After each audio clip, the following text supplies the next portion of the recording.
बिस्मिल्लाहिर्रहमानिर्रहीम। अस्सलाम वालेकुम। A1 TV के साथ मैं हूं राशिदा मुनीर। नजर डालते हैं हेडलाइंस पर। PTI का कौमी असेंबली में वापसी का मामला। पार्लिमानी पार्टी इजलास कुछ देर बाद होगा। कौमी असेंबली में वापसी और 3 ओहदों के हुसूल के मुतल्लिक बातचीत होगी। स्पीकर कौमी असेंबली से मुलाकात के मुतल्लिक भी फैसला किया जाएगा। पार्लिमानी पार्टी के इजलास से इमरान खान के वीडियो लिंक के खिताब का भी इम्कान है। पंजाब के निगरान वज़ीर आला की तकर्री के लिए दूसरा राउंड का आज आखिरी रोज। पार्लिमानी कमेटी के पास एक नाम पर इत्तेफाक के लिए आज रात 10:10 तक की मोहलत। पार्लिमानी कमेटी का इजलास आज लाहौर में होगा। हुकूमत की जानिब से मियां असलम इकबाल, राजा बशारत और हाशिम जमां बख्श, जबकि अपोजिशन के मलिक अहमद खान, मलिक नदीम कामरान और हसन मुर्तज़ा सर जोड़कर बैठेंगे।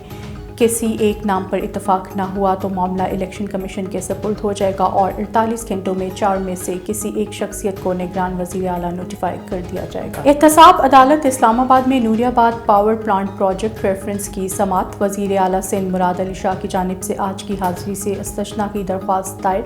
नैब प्रोसिक्यूटर सुहेल आरिफ और मुल्जिमों के वकला का अदालत के रूबरू पेश।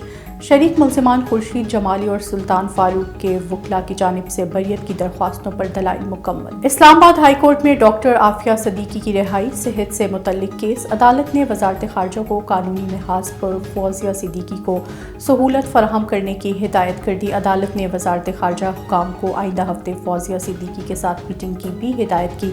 एडिशनल अटॉर्नी जनरल ने अदालत को बताया कि फौजिया सिद्दीकी पाकिस्तानी शहरी हैं। हुकूमत हर मुमकिन मदद करेगी। पाक रूस बैनुल हुकूमती कमीशन के 8वें इजलास का आज आखिरी रोज। पेट्रोलियम मसनूआत की पाकिस्तान दरामद को हतमी शक्ल दी जाएगी। गैस पाइपलाइन की तामीर, बाहमी तिजारती अदायगियों के लिए इंफ्रास्ट्रक्चर के क़याम पर भी बात होगी। पाकिस्तान और रूस के दरमियान मुख्तलिफ शोबों में ताउन के मुआहिदों का इम्कान है। A1 TV से फिलवक्त इतना ही। मजीद बाखबर रहने के लिए देखते रहिए A1 TV। A1 TV, सब पे नजर, अंदर की खबर।